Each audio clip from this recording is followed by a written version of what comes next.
and today I'm going to be talking to you about preeclampsia. This is a very dangerous and life-threatening disease that can happen to any woman while they're pregnant. For example, let's talk about a woman named Pam who just had her second child through cesarean.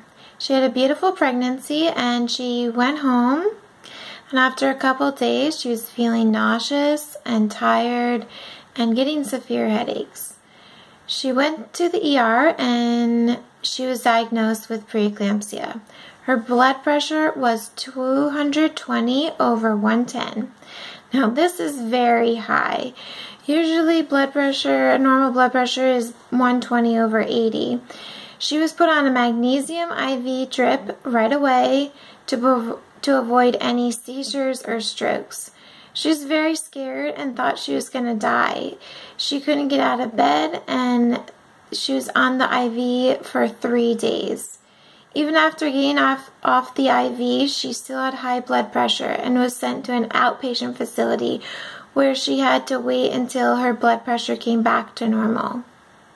Now in this case, Pam was very lucky because it didn't involve her baby. Most women who do have preeclampsia will have to deliver their baby early, and their baby is usually premature. 1 in 12 women are affected by preeclampsia during their pregnancy or postpartum. So preeclampsia is defined as having a very high blood pressure and also protein in the urine. It usually happens between the 20th week of pregnancy, and there are many signs and symptoms of preeclampsia. Sometimes there can be no symptoms at all, but sometimes you can see some symptoms. But some symptoms to look out for is if you have a shortness of breath, blurred vision, nausea, vomiting,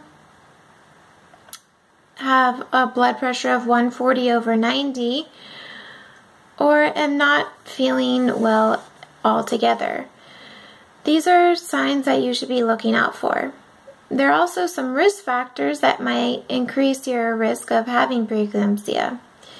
If you have a history of preeclampsia, if you are over the age of 40, are African American, are obese, have had high blood pressure before you were pregnant, if this is your first pregnancy, and if you're having multiple pregnancies. These all can increase your risk of preeclampsia. But there is hope at the end of the tunnel, because according to a study done in epidemiology, women who ate 15 to 20 micrograms of vitamin D a day lowered their risk of preeclampsia by 25%. Now this is huge. Vitamin D has been shown to help with immune system dysfunction and some abnormal placenta implantation. In the U.S., vitamin D deficiency among pregnant women is very high because either of inadequate vitamin D intake, not enough sun exposure, and also low doses of vitamin D and prenatal vitamins. But there is hope, and you can get an easy amount of vitamin D into your daily life. One is through the sun. So if you go out and have 10 to 30 minutes of sun exposure every day, you will be able to get your intake of vitamin D needed.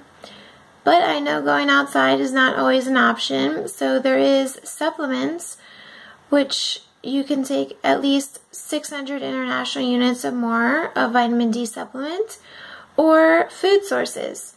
So adding wild-caught salmon to your salad for lunch or dinner is a great option. Also, fortified orange juice has vitamin D, and fortified milk is a great source of vitamin D. If you incorporate these foods into your diet every day, you should be getting the adequate amount of vitamin D needed. So all that needs to be done for preeclampsia is 4 steps. 1, go to all of your prenatal visits. It's very important for your doctor to keep an eye on your blood pressure and protein in your urine. If you are feeling any questions or concerns, please talk to your doctor.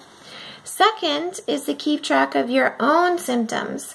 If you're having any severe headaches or nausea or blurred vision or something just doesn't feel right, talk to your doctor right away.